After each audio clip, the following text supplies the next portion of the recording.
our coverage, not your size coverage of the Reds opening day parade. 95th year for this. Brandon Phillips, I don't know how many years he's been with the Reds now. Anyone know? Yeah, I think it was seventh. I believe so. Opening day. Now, and he's going to be with a couple of guys today who got a little more seniority. Larkin, Barry Larkin, Dave Concepcion both had 16 opening days.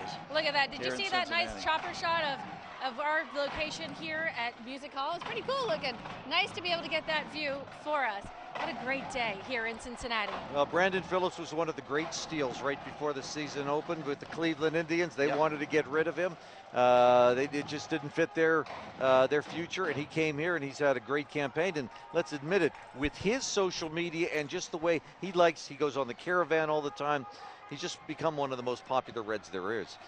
I know he can be a little bit of a pill to some people, but I truly love Brandon Phillips and all that he brings to the plate for the team, for the fans. He's a delight. He also mentioned Joe Nuxall there in that little conversation they had. And Nuxie was one of the guys, too, that was very much, he loved this whole thing.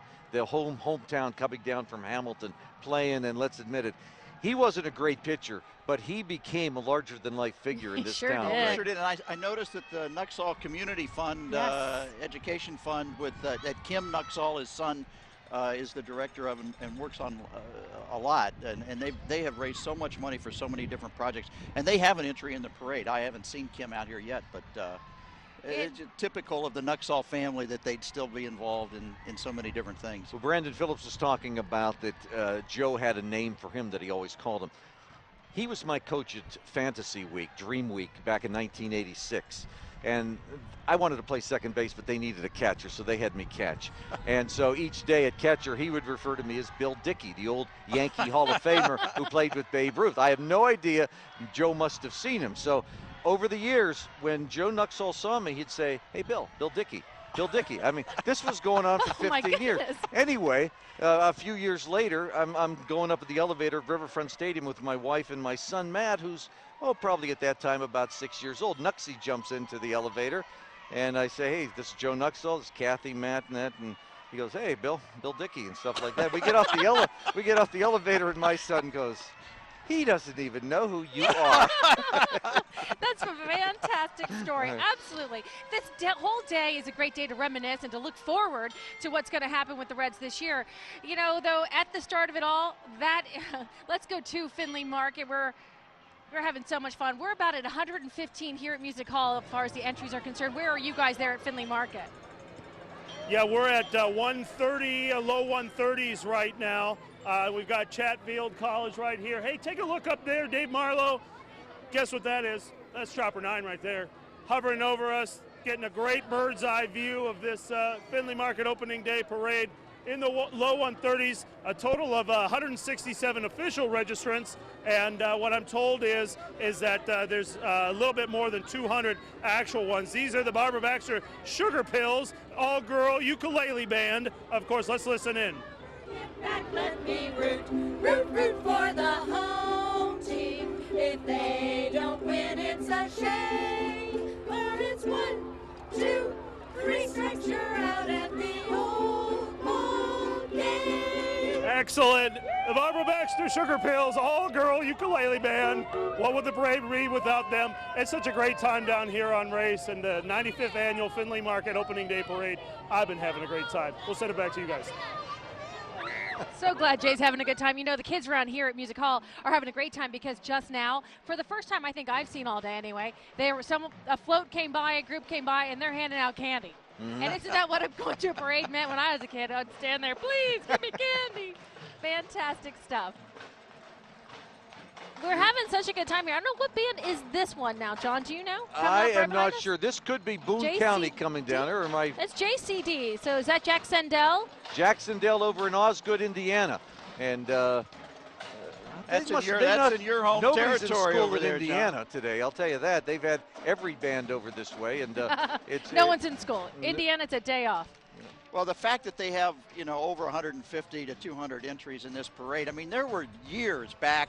Now, you got to go back a long time, but Findlay Market was scratching to find entries. Now they got to turn them away. Oh, they sure do. They said they were going to make this year smaller. I don't think they did. They caved and said, okay, come on in. And that's wonderful. It's what being part of It's hometown part is. of what makes it such a great community event. The fact it's not all elaborate floats. I mean, they get dozens of groups that just want to march in a parade. They don't have anything elaborate necessarily planned, but it's part of what makes it such a great grassroots community effort. They're carrying flags. They're doing things in memory of people. They're doing things for people. Look at this gigantic American flag is going right behind us now. I don't think you can really see it.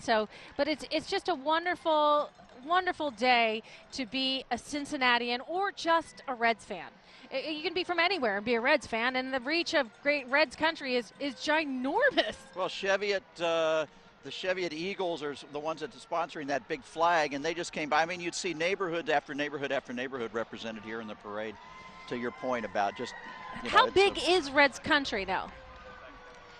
Look, yeah, there's another. Is that the Moore line? A beer wagon with a couple of what look like Clydesdales. Anyway. And I think everyone, the favorite is the horses. And when we were waiting for the parade to start, one of the coolest things was the Clydesdales buses, I guess, came by, like the ones that hold.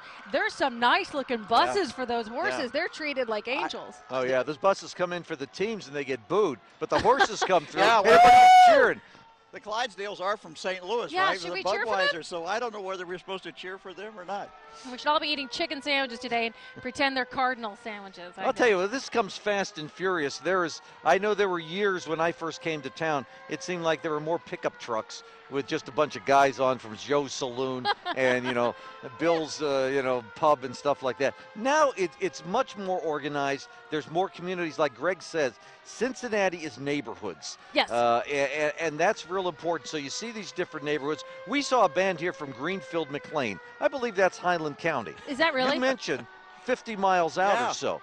Yeah. This is a way back. Well, the Dante Reds Jackson radio- that used to play for Xavier. That was his alma mater. The Reds radio network's in at least 3 states and maybe 4. And, there is a huge reach. And this has been a franchise that's always had great support from outside the immediate area of Cincinnati. And look, there's the fire trucks as they come roaring past us. When I was in college, I went to the University of Tennessee and UC, but when I was in Knoxville, I would wait till sundown, and then I could listen to the Reds games on 700. And, as soon as that sun went down, boom, there was the game, and I would drive around listening to Marty and Joe, and I felt like I was right at home. Mm-hmm. It was a wonderful thing to be able to hear them. That's the Mount Healthy Fire Department making lots of noise and having a great time for us right behind us right now at our position here at Music Hall. And it's a great position. I don't know how many years they're going to maybe do this. I vote for keep the route like this. I got a feeling All this of a is sudden. also, what you look for in sports is great viewing areas right now. And that's what allows a lot of people to come out. And I would have to think somebody from the city goes, wait a minute, look at what happened this year by accident. Let's do that. And many things. A happy accident, perhaps. Yeah, that's exactly right.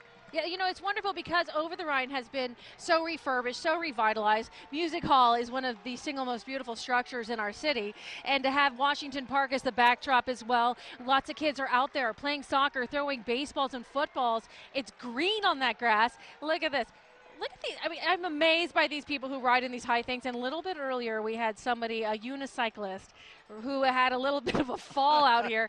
And the whole crowd went, oh, collective, oh no. And he was fine, but I love how these guys all do this.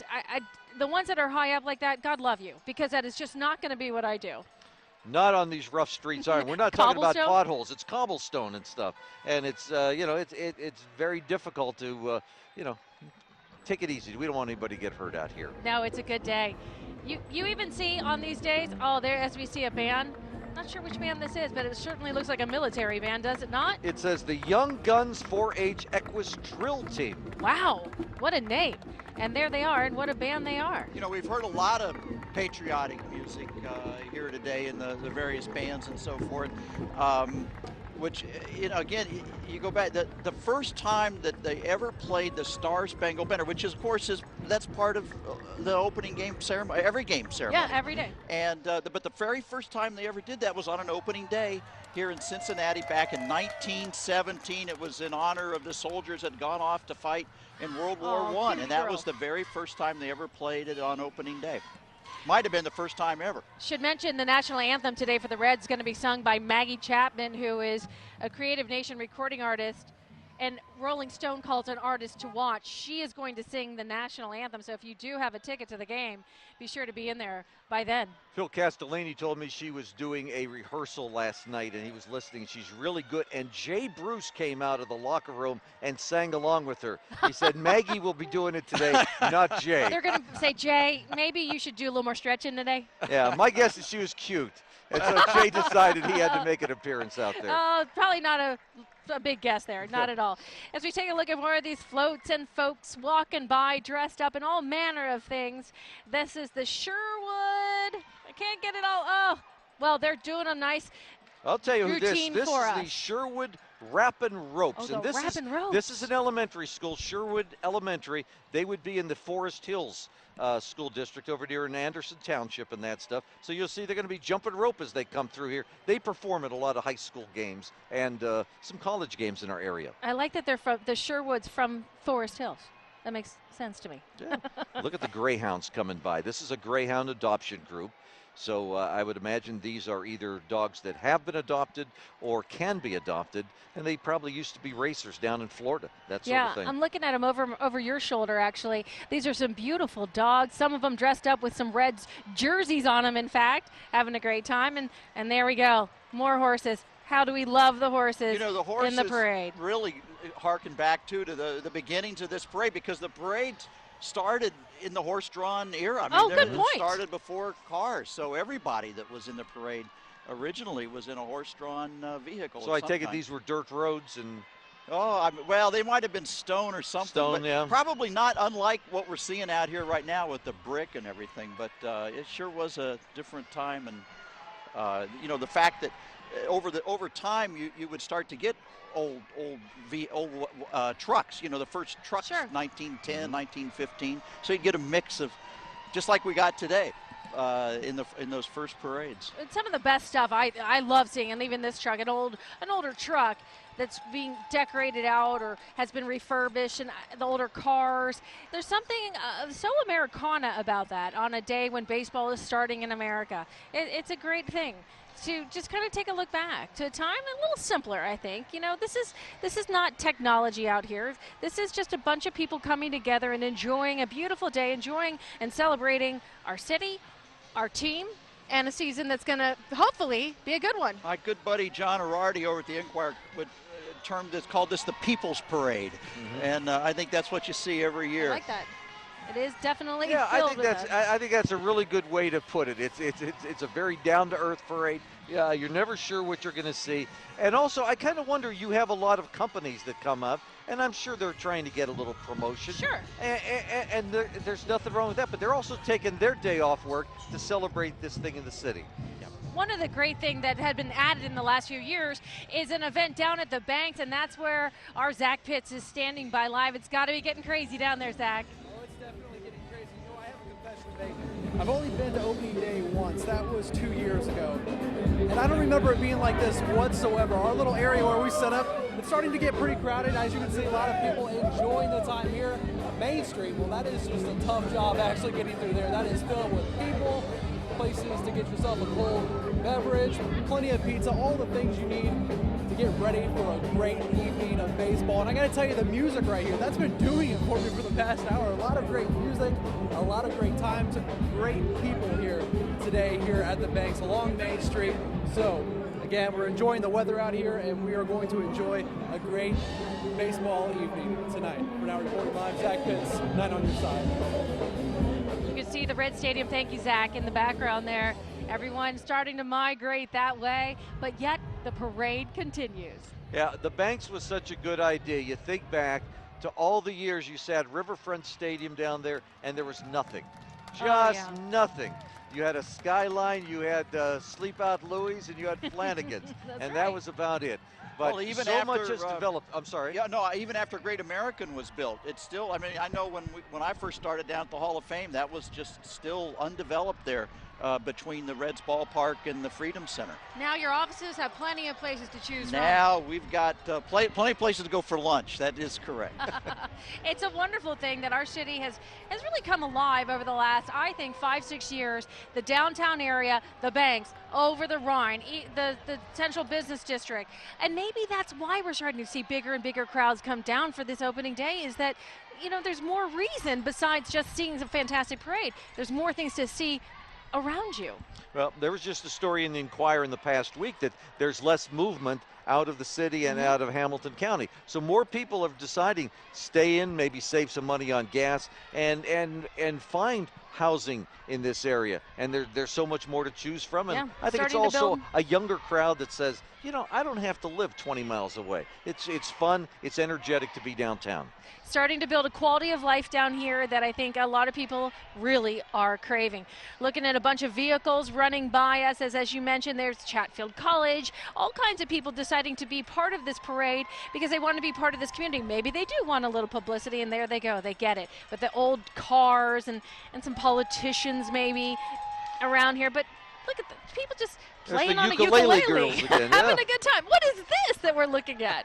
What is this? This is fascinating. It looks like they're in oil drums being pulled along by something, and whatever it is, they're having a blast, and I think everyone's enjoying watching them go by. That looks like I am being told that is from the Dragonfly Foundation, a fantastic foundation, and I think that's from our camera down there by Fountain Square.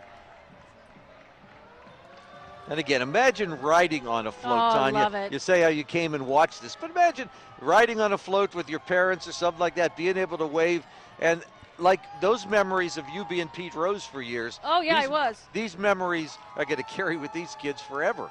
I don't know if we can take our camera down here, but the shrine, the Syrians, the shrines, the Shrine Circus, the Shriners going by with this great hat that's spinning. It's fantastic. Get a shot of that if you can. And it's just such a great thing to see everyone reacting to these things and having a great time. The Shriners have such a long history, too, of being associated with the ball game. I don't know if you remember, but back, especially the 60s, 70s, Shriner night at the ballpark was huge, and they'd come down and do a big elaborate pregame ceremony. Shriners Burn Hospital, amazing hospital in Cincinnati.